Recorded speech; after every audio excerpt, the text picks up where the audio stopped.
Allah ada tanpa tempat dan tanpa arah. Allahumma rzuqna al-ikhlas fi niyyati wal qawli wal amal.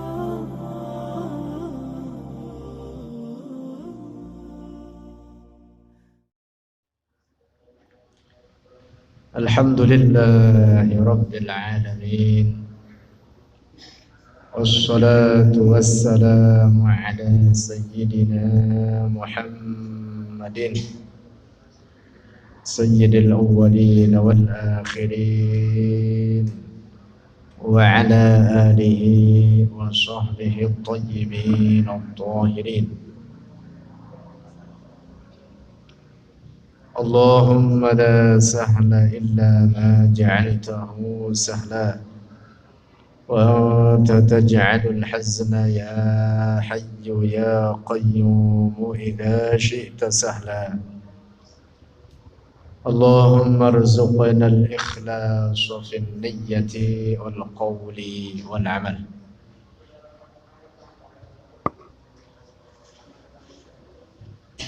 Kita insyaallah melanjutkan tema Isra dan Mi'raj. Di dalam Al-Quran Allah subhanahu wa ta'ala menyebut Nabi kita dalam suratul Isra bi'abdihi, yaitu pada firman-Nya subhanalladzi asra bi'abdihi.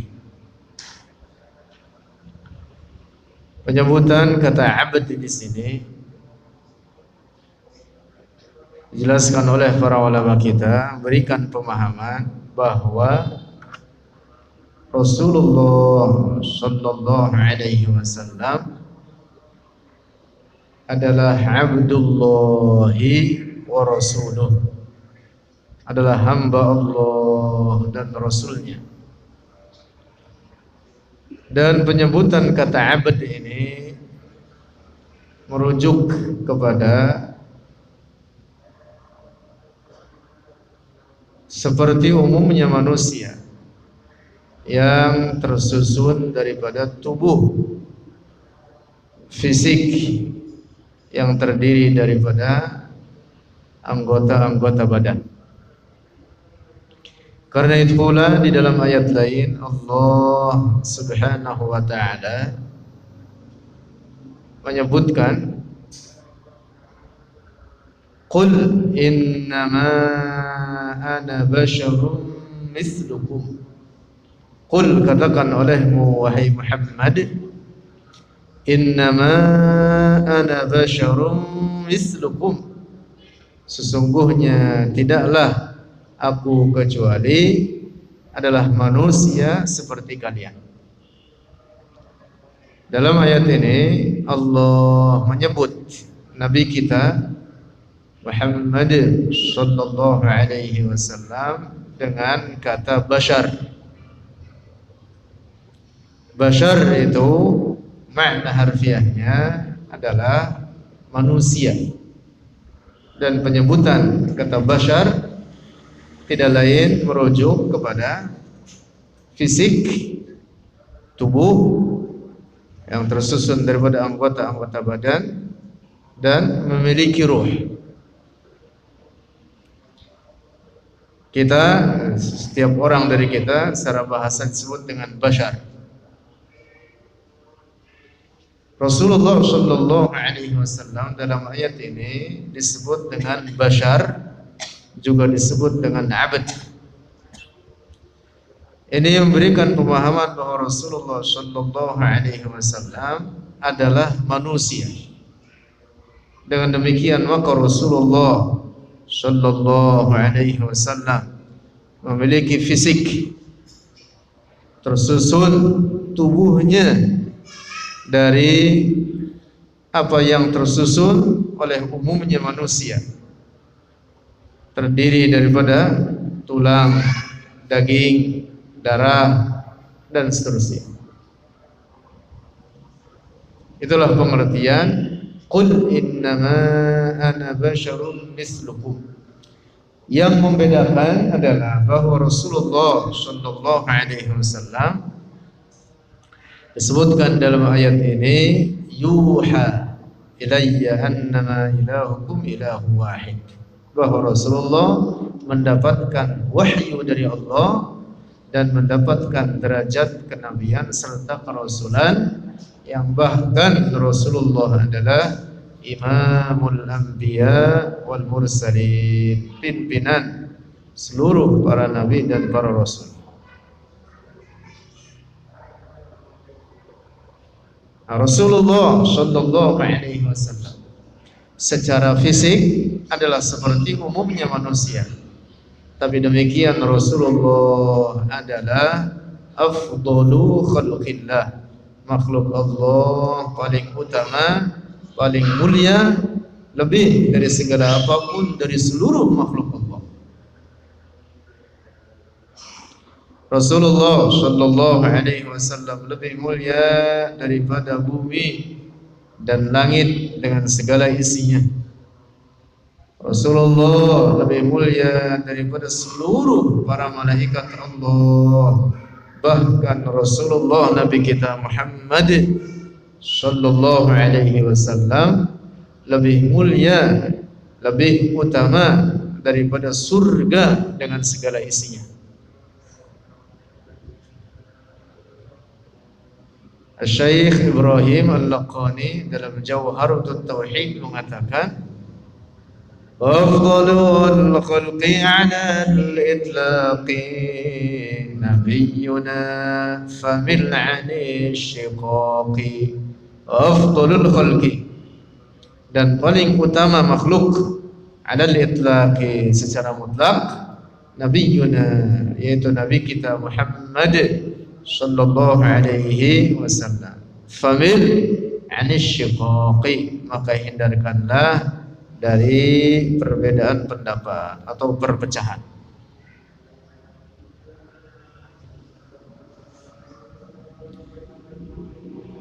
Rasulullah, kembali lagi, Rasulullah Shallallahu Alaihi Wasallam adalah bashar, secara fisik adalah seperti umumnya manusia, lakin laisa kal bashari,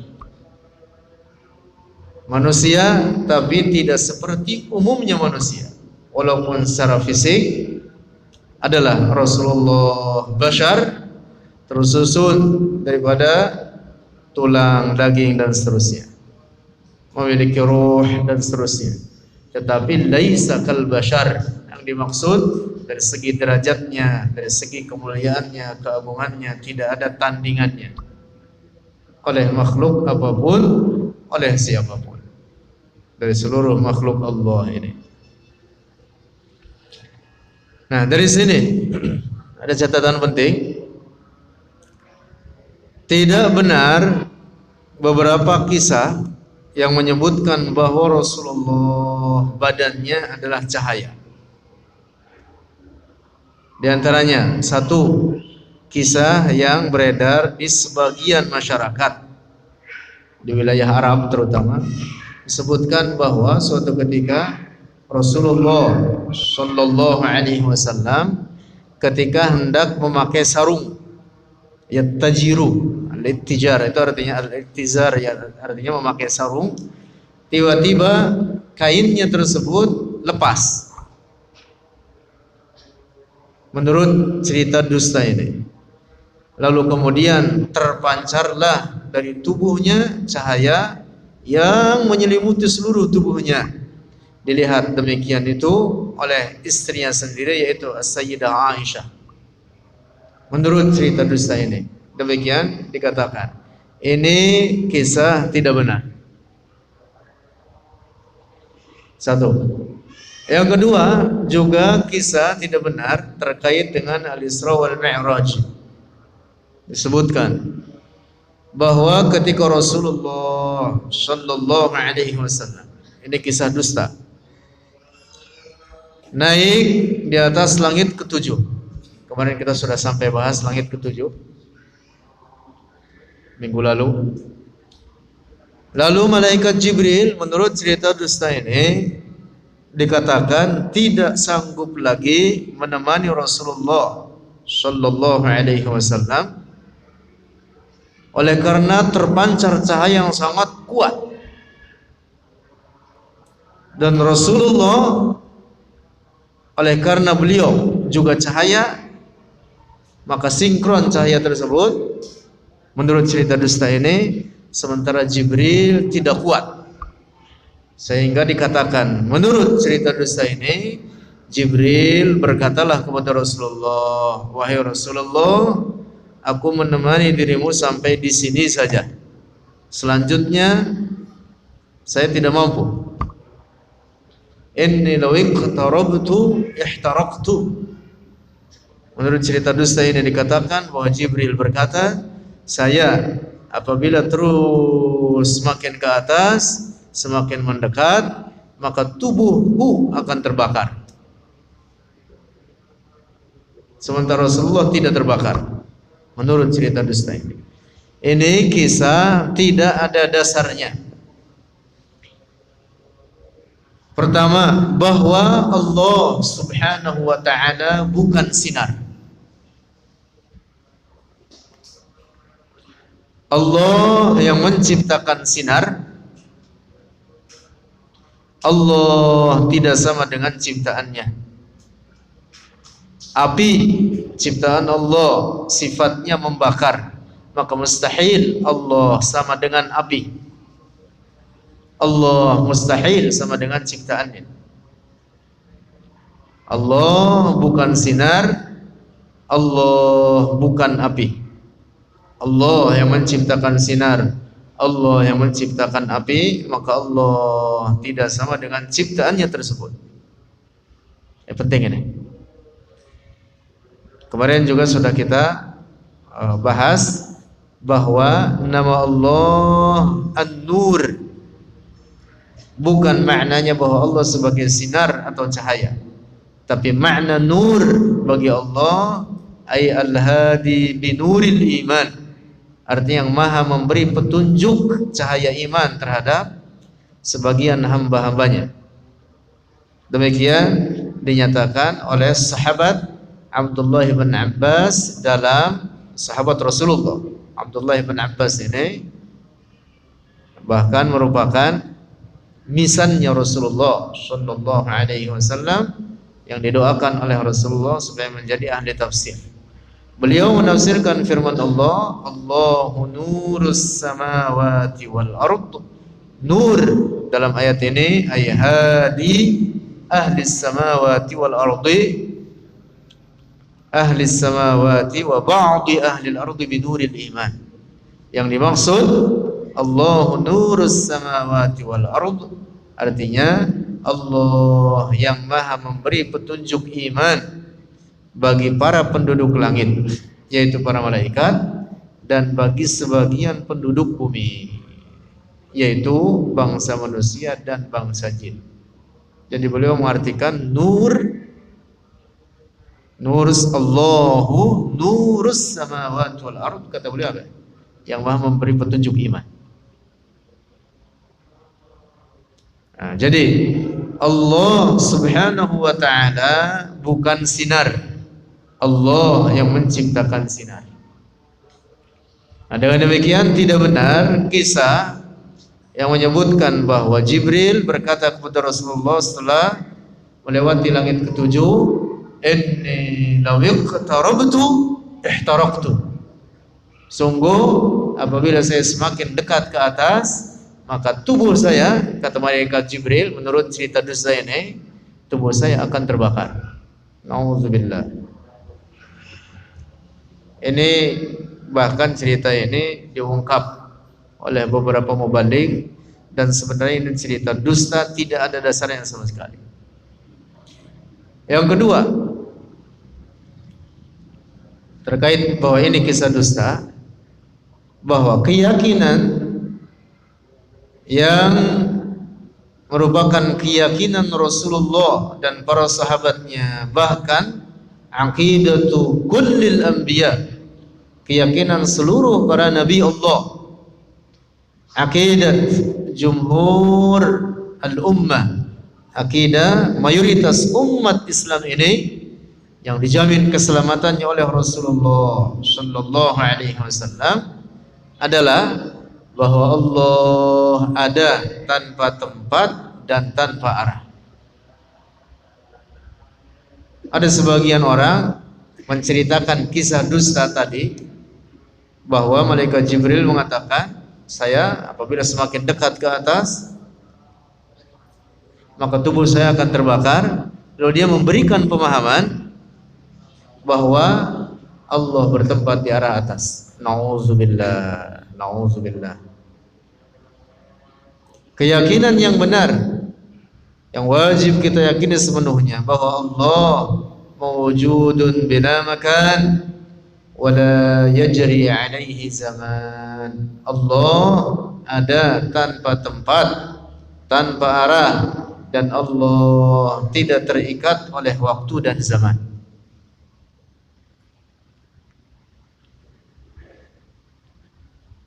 Bahwa Rasulullah sallallahu alaihi wasallam ketika Mi'raj mendapatkan wahyu dari Allah, yang diantaranya adalah perintah salat, dan Rasulullah mendengar kalam zat Allah yang bukan sebagai huruf, bukan suara, dan bukan bahasa.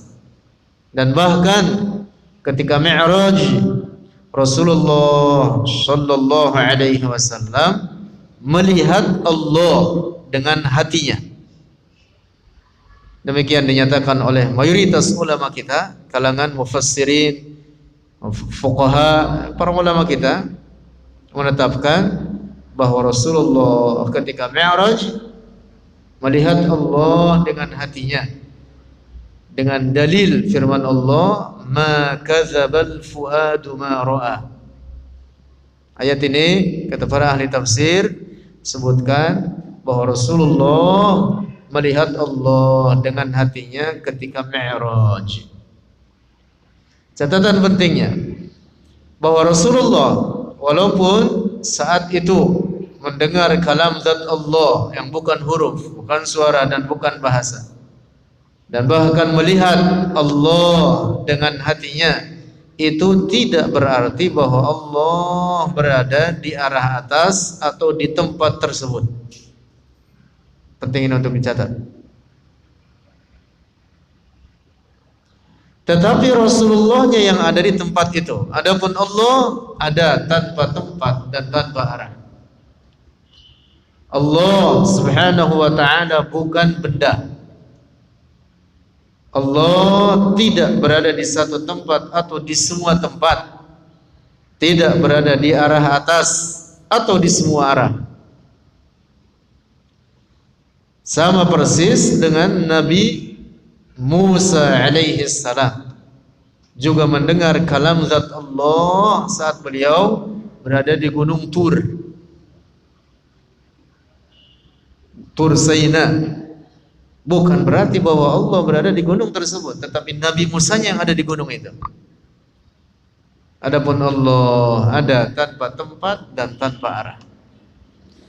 Tidak boleh dikatakan bagi Allah berada di dalam alam ini atau di luar alam ini.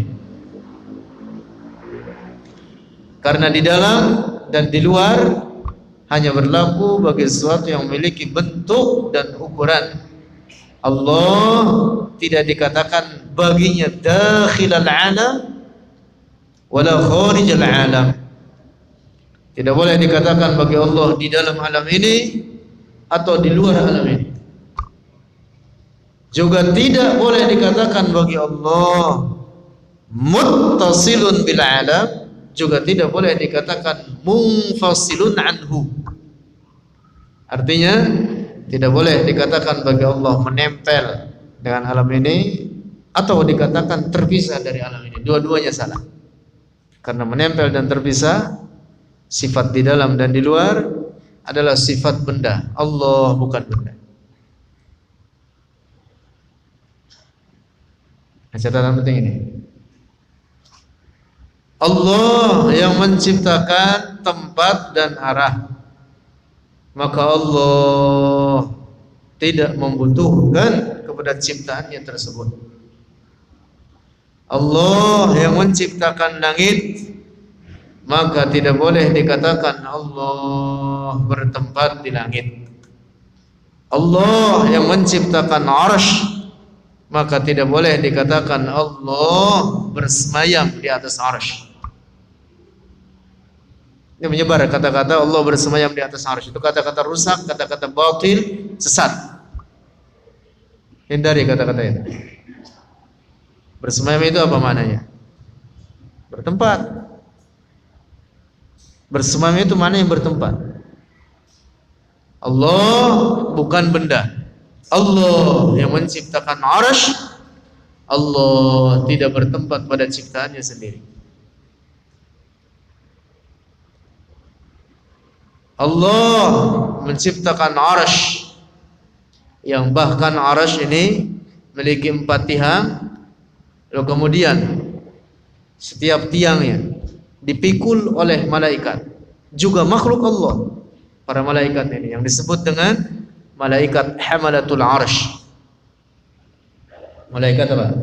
Hamalatul arsy, para penyangga arsy atau para pemikul arsy. Bagaimana kemudian dikatakan Allah bertempat atau bersemayam di atas arsy, di pundak oleh makhluknya sendiri? Nauzubillah.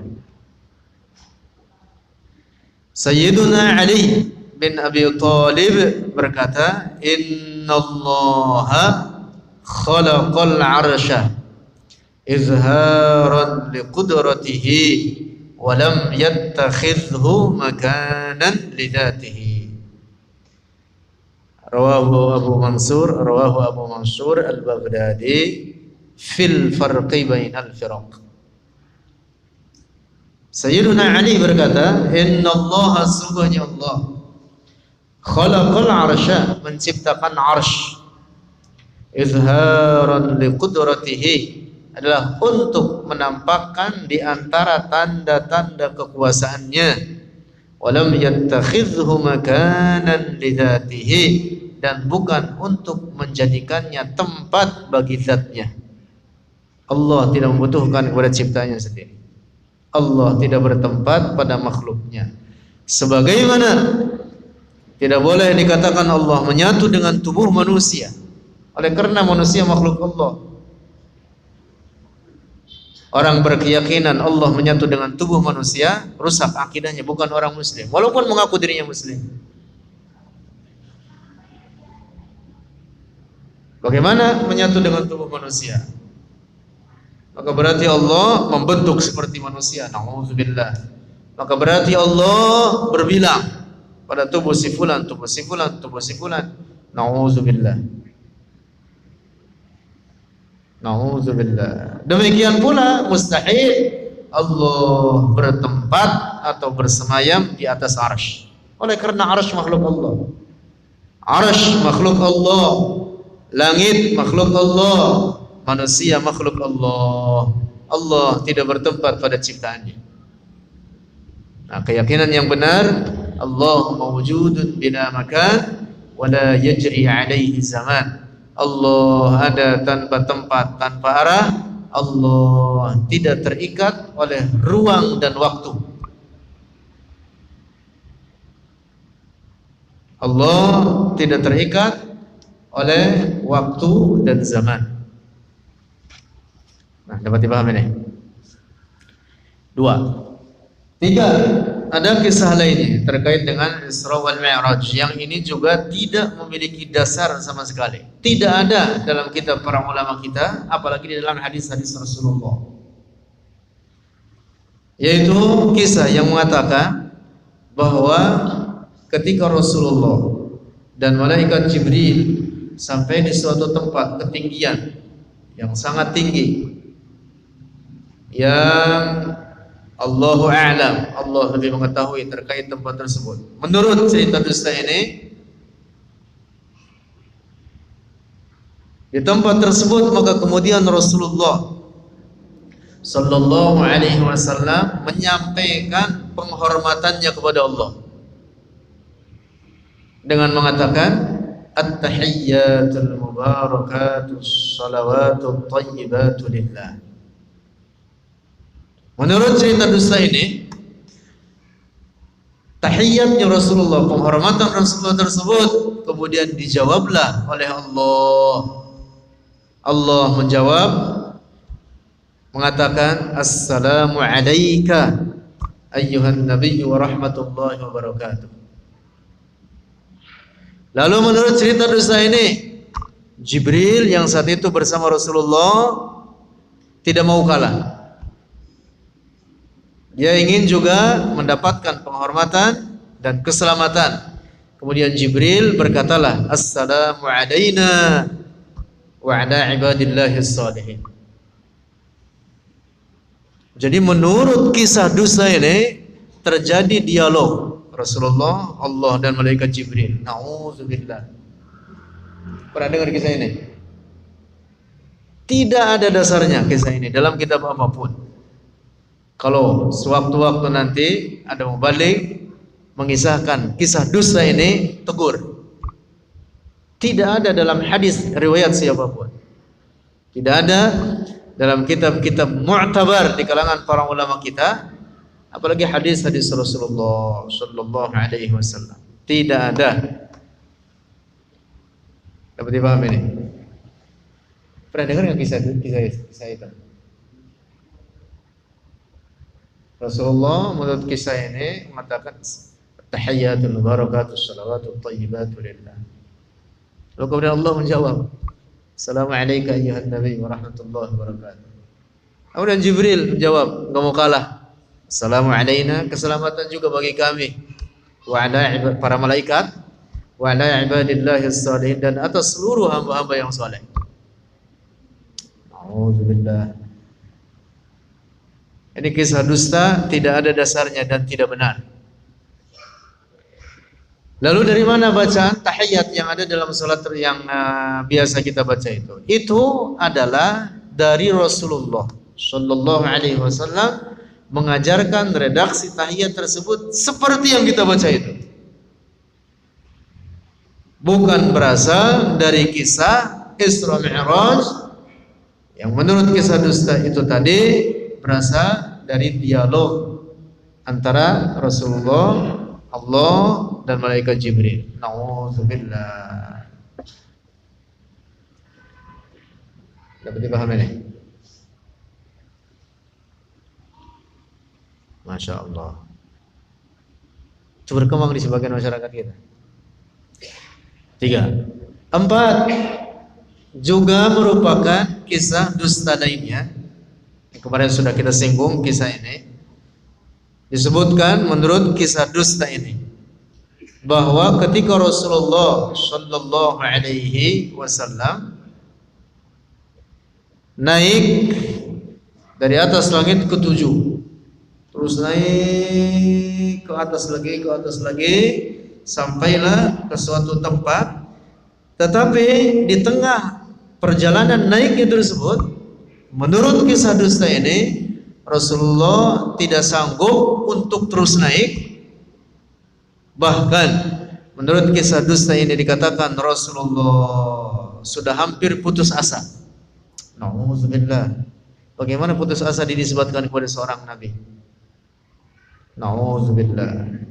Ini jelas kisah dusta yang bahkan sesat, dan bahkan beberapa bagian di dalamnya mengandung kekufuran. Nauzubillah. Nauzubillah. Nah, menurut kisah dusta ini dikatakan bahwa Rasulullah hampir putus asa karena tidak kuat untuk naik. Maka kemudian menurut kisah dusta ini tampillah sahabat Abu Bakar Siddiq. Sahabat Abu Bakar Siddiq membela Rasulullah sallallahu alaihi wasallam, sebagaimana menurut kisah dusta ini Rasulullah senantiasa disokong, dibantu, dibela oleh sahabat Abu Bakar dalam seluruh dakwahnya. Rasulullah ketika di Mekah sampai Rasulullah hijrah ke Madinah, Abu Bakar Siddiq tidak terpisah dari Rasulullah. Dan Abu Bakar Siddiq ini bahkan disebut dengan As-Siddiq oleh karena yang bermakna artinya membenarkan yang jujur dan membenarkan seluruh apa yang dibawa oleh Rasulullah, lalu dijadikan alasan ini untuk membenarkan kisah dusta tadi, bahwa Abu Bakar Siddiq disebut As-Siddiq betul menurut mayoritas ulama dikatakan karena beliau membenarkan seluruh apa yang berasal dari Rasulullah, termasuk peristiwa Isra dan Mi'rajnya ini.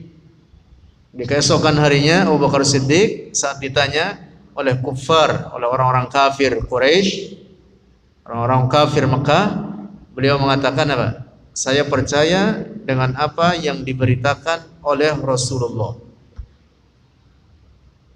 Hingga kemudian digelari dengan As-Siddiq. Nah, adapun kisah dusta tadi yang mengatakan bahwa Abu Bakar Siddiq tampil membela Rasulullah supaya naik terus ke arah atas, ini kisah dusta, tidak benar. Dikatakan menurut kisah dusta ini, Abu Bakar Siddiq tampil kemudian mengatakan kepada Rasulullah, "Wahai Rasulullah, pijakan kakimu di atas pundakku, maka saya akan mendorong dirimu terus naik ke arah atas." Nauzubillah. Kalau begitu lebih mulia sahabat Abu Bakar Siddiq dibanding Rasulullah. Nauzubillah. Bahkan ada kisah lain mengatakan yang tampil saat itu adalah Syekh Abdul Qadir Al-Jilani. Jadi banyak versi ini. Banyak versi sebagai bukti bahwa ini kisah tidak ada dasarnya. Menurut kisah ini, saat itu Syekh Abdul Qadir Al-Jilani yang merupakan keturunan Rasulullah. Betul bahwa Syekh Abdul Qadir Al-Jilani adalah keturunan Rasulullah. Dari ke atasnya dari Imam Hasan atau Imam Husain, dari cucunya Rasulullah, Al-Imam Al-Hasan atau Al-Imam Al-Husain. Tapi tidak benar bahwa kemudian ketika Rasulullah Mi'raj dibantu, didorong oleh Syekh Abdul Qadir Jilani, yang bahkan saat itu Syekh Abdul Qadir Jilani belum dilahirkan. Belum ada, belum dilahirkan. Lalu bagaimana kemudian dia tampil? Menurut kisah dusta ini, Syekh Abdul Qadir Jilani kemudian berkatalah kepada Rasulullah, "Wahai kakekku," katakan begitu, "wahai kakekku, pijakan kakimu di atas pundakku, aku akan mendorongmu naik ke arah atas." Nauzubillah. Bahkan ada versi lain menurut kisah dusta juga, ini semuanya dusta, mengatakan bahwa yang tampil saat itu adalah Al-Imam Al-Ghazali. Jadi banyak sekali versinya. Itu semua adalah kisah dusta. Rasulullah sallallahu alaihi wasallam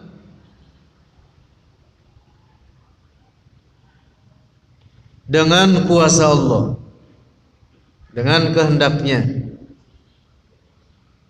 sampai ke tempat di mana beliau mendapatkan wahyu tanpa mendapatkan kesulitan apapun.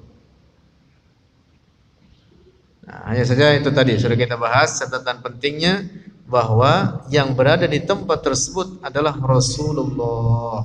Adapun Allah ada tanpa tempat dan tanpa arah. Nah, termasuk yang wajib kita yakini juga kelak nanti di akhirat penduduk surga akan melihat Allah, dan ini termasuk nikmat terbesar yang diraih oleh penduduk surga. Tetapi mereka melihat Allah tanpa bentuk, tanpa tempat, tanpa arah.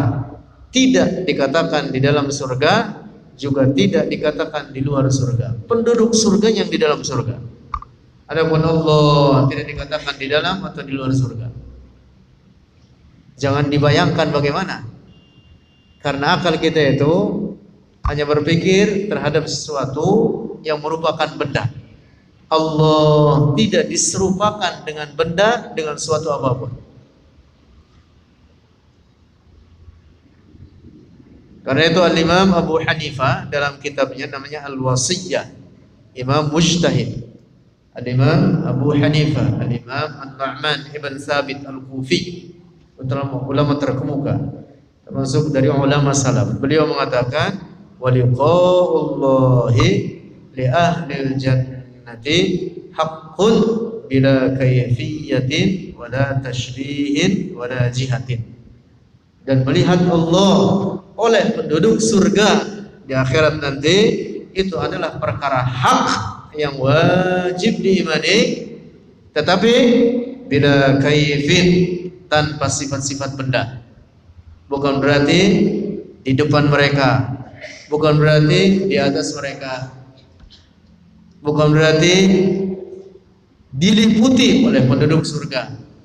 Itu artinya bila kaifin, wala tashbihin, tanpa adanya keserupaan. Artinya tidak seperti kita melihat sesama kita. Kita melihat ke arah depan kita. Kita melihat, mestilah yang kita lihat memiliki bentuk dan ukuran.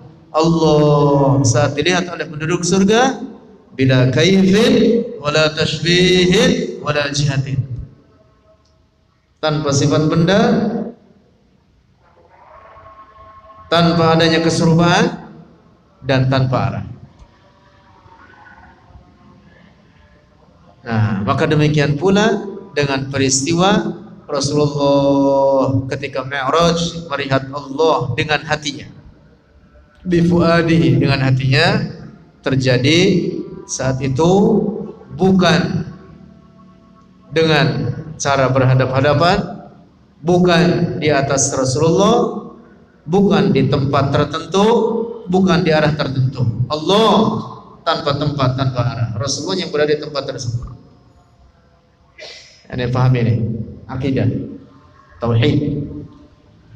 Nah, di dalam Al-Quran Allah Subhanahu wa Ta'ala berfirman terkait dengan Al-Isra wal Mi'raj ini, linuriyahu min ayatina, untuk kami perlihatkan kepada Rasulullah tanda-tanda keagungan Allah, tanda-tanda kekuasaan Allah.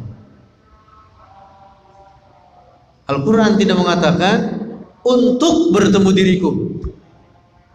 Al-Quran tidak mengatakan liliqai, untuk berjumpa denganku. Tidak, tapi apa? Linuriyahu min ayatina innahu huwas samiul basir. Karena itu tidak boleh mengatakan bahwa Rasulullah Mi'raj naik ke atas lalu dikatakan untuk bertemu Allah. Ini kata-kata rusak, kata-kata menyesatkan ya. Apalagi jelas-jelas mengatakan naik ke atas untuk bertemu Allah, lalu Rasulullah sampai lalu berhadap-hadapan dengan Allah. Na'udzubillah. Kata-kata buruk, kata-kata mengandung unsur tashbih. Tashbih itu penyerupaan Allah dengan makhluknya. Allah bukan benda. Allah Maha Suci dari tempat dan arah. Wallahu a'lam bishawab. Astaghfirullahaladzim, astaghfirullahaladzim, astaghfirullahaladzim. Walakal hamdu ya maulana ya ma'bud. Alhamdulillahi rabbil alamin. Wassalatu wassalamu ala sayyidina Muhammadin fil awwalin wal akhirin, wa ala alihi wa sahbihi at-tayyibin at-tahirin. Allahumma anfa'na bima 'allamtana wa 'allimna ma yanfa'una warzuqna 'uluman tanfa'una wa zidna 'ilma. Allahumma waffiqna wa waffiq ahlana lima tuhibbuhu wa tardah. Allahumma ighfir liwalidina, Allahumma arhamhum, Allahumma farrij karbahum, Allahumma farrij karbahum wa ghumumahum ya rabbal alamin. Allahumma ighfir lahum ya arhamar rahimin. ربنا آتنا في الدنيا حسنة وفي الآخرة حسنة وقنا عذاب النار. وصلى الله على سيدنا ومولانا محمد والحمد لله رب العالمين.